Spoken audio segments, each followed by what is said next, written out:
Baik, bismillahirrahmanirrahim. Assalamualaikum warahmatullahi wabarakatuh. Mari kita bersyukur kepada Allah Subhanahu wa taala dengan senantiasa melepaskan alhamdulillahirabbil alamin. Kemudian mari kita bersalawat kepada baginda Rasulullah sallallahu alaihi wasallam dengan melepaskan Allahumma shalli ala Muhammad wa ala ali sayyidina Muhammad. Jadi pada kesempatan yang singkat ini saya ingin mengingatkan atau menyampaikan tentang hal yang pasti dan itu sudah ditentukan oleh Allah bahkan kita sebelum dilahirkan. Apa itu adalah mati, ya, kematian, ajal, maut. Ini. Kalau ketika kita berbicara maut, mati, ada ayat dalam Al-Quran yang mengatakan alladzina iza azabathum musibah qalu inna lillahi wa inna ilaihi raji'un. Ayat ini sering dibaca orang ketika mendengarkan berita duka. Padahal kalau kita kaji lebih dalam, justru apapun kondisi kita, dalam keadaan bahagia, dalam keadaan sedih, kita senantiasa harus mengucapkan atau melepaskan inna lillahi wa inna ilaihi raji'un, ya. Semua dari Allah dan pasti akan kembali kepada Allah.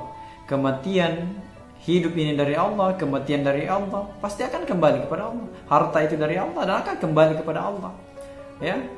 Jadi keliru kalau kita hanya ucapkan inna lillahi wa inna ilaihi raji'un kalau mendengarkan orang yang mati. Nah, ketika kita berbicara masalah mati juga dalam Al-Quran dijelaskan bahwa kullu nafsin za'iqatil maut. Semua yang bernyawa pasti akan mengalami kematian. Jadi semua yang bernyawa, tidak ada tawar-menawar, ya.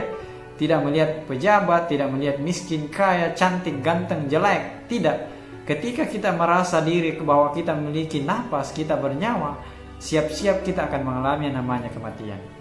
Entah kapan dan di mana, itu kita ada yang tahu. Karena kenapa? Rahasia Allah tentang kematian itu memang sudah ditentukan 3 rahasia. Yang pertama itu Allah merahasiakan di mana kita akan mati, di mana kita akan meninggal, di mana kita akan dicabut nyawanya oleh Allah Subhanahu wa taala. Ada orang meninggal di rumahnya, ada orang meninggal di jalan, ada orang meninggal di rumah sakit. Itu tidak ada yang bisa ngatur. Meskipun kita punya rumah yang mewah, kemudian kita mau mati di sana, tidak bisa. Karena yang tentukan tempat kematian kita itu adalah Allah Subhanahu wa taala. Itu adalah rahasia. Kemudian rahasia kedua Allah Subhanahu wa taala tentang mati, yaitu Allah merahasiakan waktunya. Tidak ada yang bisa menjamin apakah kita akan mati dalam keadaan tua, apakah kita mati dalam keadaan anak-anak, dalam keadaan muda. Tidak ada yang menjamin waktunya, tidak ada. Karena itu adalah ketentuan yang dirahasiakan oleh Allah. Inilah rahasia Allah yang tidak bisa manusia prediksi. Kemudian yang terakhir, Allah merahasiakan tentang cara, ya. Cara Allah, cara malaikat mencabut nyawa kita. Ada orang yang meninggal karena sakit, ada orang meninggal karena kecelakaan, ada orang meninggal karena tertidur, ada yang meninggal sakit jantung, ada yang meninggal karena gula, dan lain sebagainya. Tapi itu adalah asbab saja, asbab. Karena kenapa? Seandainya orang meninggal karena tidur, ya mungkin semua orang yang pernah mengalami tidur pasti mati, ya.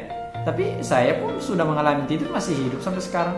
Seandainya orang meninggal karena kecelakaan, mungkin yang pernah kecelakaan seperti saya pernah mengalami kecelakaan, tapi alhamdulillah Allah masih memberikan umur sampai sekarang. Seandainya orang meninggal karena jantung, mungkin yang mengalami sakit jantung meninggal semua, tapi masih ada saudara-saudara kita yang sakit jantung tapi masih diberikan umur oleh Allah. Tapi pada dasarnya orang meninggal karena dia bernyawa, ya. Kullu nafsin za'iqatil maut, ya. Inilah yang perlu kita luruskan kepada masyarakat di luar sana yang menganggap bahwa kematian itu bisa dipersiapkan. Padahal kematian itu adalah sesuatu hal yang tak disangka-sangka, datang tiba-tiba. Tidak ada yang menjamin besok atau lusa kematian akan menghampiri kita, ya. Mau tidak mau, rela tidak rela, ikhlas atau tidak ikhlas, ketika Allah mengutus malaikatnya untuk mencabut nyawa kita, kita harus siap. Kematian adalah perkara yang tidak mesti kita takuti, ya.